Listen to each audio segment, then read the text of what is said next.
Hello friends, doctor Mayank है। Welcome to my YouTube channel. आज के वीडियो में हम डिस्कस करेंगे पिछले साल के Madhya Pradesh pre veterinary and fisheries test के केमिस्ट्री के पेपर को। तो केमिस्ट्री में बात बच्चे काफ़ी कंफ्यूज होते हैं कि ऑर्गेनिक कितना है, इनऑर्गेनिक कितना है ना। तो इन सब चीज़ों में कंफ्यूजन को दूर करने के लिए, आपको पेपर का पैटर्न बताने के लिए और कहाँ पे आपको केमिस्ट्री के पेपर को किस तरह से सॉल्व करना है कि आप कम टाइम में मैक्सिमम क्वेश्चन अटेम्प्ट कर पाएँ और कौन सी गलती आपको नहीं करना है, तो आज हम डिस्कस करेंगे पिछले साल के पेपर को। तो चलिए स्टार्ट करते हैं आज का वीडियो। तो जो आपका केमिस्ट्री का पहला क्वेश्चन है वो ये है, density of a phosphorus vapour eight इतने डिग्री का कुछ सेंटीग्रेड है। इस पे कुछ आपको डेंसिटी लिखी है, तो आपको बताना है कि फॉस्फोरस को जो मॉलिक्यूल है उसमें एटम कितने होंगे। तो देखो भैया, इतना कंफ्यूज नहीं होना। फॉस्फोरस जब वेपर स्टेट में होगा तो कितने एटम होंगे उसके अंदर? 4 एटम होंगे। तो सिंपल आंसर आपको लगाना। देखो, बड़ा कंफ्यूजिंग क्वेश्चन है, लोगों को टफ लग रहा है, लेकिन बहुत ही आसान क्वेश्चन है। सेकंड क्वेश्चन है, how many groups are there in the periodic table? 18। सबसे सिंपल चीज जो आपको पता होना चाहिए। अब देखो, यहां पे लिखा number of atoms in, number of atoms पूछा है किसमें? डायटोमिक गैस में। डायटोमिक गैस मतलब क्या करना है इसको, डायटोमिक गैस में कितने होंगे, है ना। तो देखो, 0.01 मोल। एक मोल में तो आपको पता है 6 इन 6 × 10⁻23 मॉलिक्यूल्स होंगे, ठीक है। तो आपको एटम पूछा, तो एटम में आप उसको क्या करेंगे, डिवाइड भी करना है आपको, समझे। तो उस तरह से आप करके करेंगे तो आपका बड़ा सिंपल क्वेश्चन है। Which of the following alkali metal does not form the alum? इसमें से कौन सा अल्कली मेटल एलम नहीं बनाता है? मैग्नीशियम। सबसे सिंपल चीज आपको पता होना चाहिए, क्योंकि ये किस में आ जाएगा, वो आपका उसमें आ जाएगा, सेकंड वाले उसमें आएगा, ठीक है। फिर उसमें आता है, which of the following electron transitions in a atom lead to the emission of a radiation with a minimum wavelength? देखो, जब ऊपर से नीचे आएंगे ना, तभी वो आपको क्या देखने को मिलेगा, रेडिएशन देखने को मिलेगा। इसमें कौन सा आ जाएगा, N4 to N1, ठीक है। Which of the following statement is not correct about the gas? Gas के बारे में कौन सा स्टेटमेंट, कथन गलत है? गलत है, आपको गलत देखना है। देखो, गैस डिफ्यूज वेरी रैपिडली, ये भी पता है। Guys have a minimum fluidity. Fluidity maximum होती भैया, तो आपका ये मिनिमम फ्लूइडिटी हो ही नहीं सकती, कोई दिक्कत थोड़ी ना आती है, आसानी से बह जाती है। तो आप सेकंड आंसर लगाइएगा। विच of the following reaction is redox reaction? Redox reaction कौन सी रिएक्शन है, बताओ भैया इसमें से। MnO2। ये आपको भाई थोड़ा इक्वेशन देखने, आपको आसानी समझ में आ जाएगी, समझे। तो सिंपल क्वेश्चन है, Rutherford experiment stabilises the nuclear model of atom. तो रदरफोर्ड ने कौन सा करा था, एक्सपेरिमेंट करा था, बताओ। Beam of a alpha particles उसने लगाई थी। ये देखो, सिंपल क्वेश्चन है यार, ये 9वीं लेवल के क्वेश्चन है। The number of structural isotope possible in bromobutane में कितने पॉसिबल होंगे? मिथ इथ प्रो ब्यूट, 4 एटम का है। 4 एटम में कितने पॉसिबल हो जाएंगे? तो आप करेंगे 3, ठीक है। अब लिखा है, the element other than the gallium then Mendeleev left in his periodic table. Gallium के अलावा कौन किसको उसने लीव करा था, बताओ। आपका ये शायद जर्मेनियम स्कैंडियम। बहुत शानदार, क्योंकि उस टाइम वो एलिमेंट डिस्कवर्ड ही नहीं हुए थे। सिंपल क्वेश्चन है, देखो 10 के 10 क्वेश्चन में से आप 10 के 10 लगाओगे, इतना सिंपल पेपर है। The atom that has no neutron its in its nucleus. ऐसा कौन सा एटम है जिसमें, अब इसमें बताओ, इसमें किसी में कोई न्यूट्रॉन नहीं है। देखो, हमको पता है जितना इलेक्ट्रॉन होता है उतना क्या होना चाहिए, आपको प्रोटॉन होना चाहिए। तो जैसे इसमें देखो, हाइड्रोजन में क्या है, हाइड्रोजन वाला सबसे लास्ट ऑप्शन देखना, H वाला। तो जितना इलेक्ट्रॉन उतना प्रोटॉन, तो आपका क्या जाएगा, तो ये आपका फोर्थ ऑप्शन आपका करेक्ट आ जाएगा, ठीक है।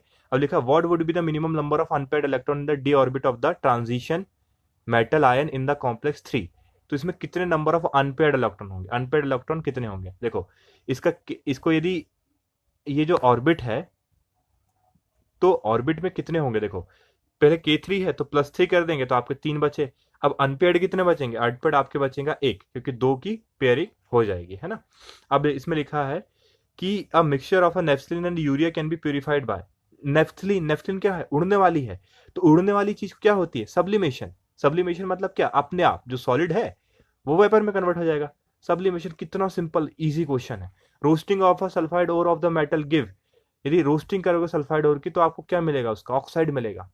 जैसे सल्फर है, ऑक्सीजन के साथ कंबाइन करके क्या मिलेगा, उसका सल्फर ऑक्साइड। अब इसमें लिखा, in a solid A B have a NaCl structure if the radius of the cation is this. तो रेडियस ऑफ द एनायन कितनी होगी? कैटायन की रेडियस कितनी है? 100 है। तो एनायन की रेडियस कितनी होगी? कैटायन देखो हमेशा सोडियम का क्या होगा? छोटा होगा। और हमारे पास जो जो क्लोरीन है उसका कितना हो जाएगा? 241.5। ये थोड़ा टिपिकल क्वेश्चन है, आप इसको समझिएगा अपने हिसाब से। अब इसमें लिखा ferrous sulphate when heated give which of the following product. देखो फेरस सल्फेट को हीट करेंगे तो एक सॉलिड बनेगा और दो गैसेस बनेगी, आपको पता होना चाहिए यदि आपने केमिस्ट्री पढ़ी है तो, रिएक्शन पढ़ी है तो, ठीक है। अब लिखा है corrosion of the aluminium lead to. यदि एल्यूमिनियम को कोरोजन हुआ तो क्या बनेगा बताना है। प्रोटेक्टिव लेयर बन जाएगी Al2O3 की। इलेक्ट्रोकेमिस्ट्री का क्वेश्चन है। Identify the polymer which is prepared by the condensation polymer reaction. कौन सा इससे होता है? गैलेप्टाइल, ठीक है। Which one of the following statement is incorrect regarding the carbohydrate. Carbohydrate के बारे में कौन सी स्टेटमेंट गलत है पता?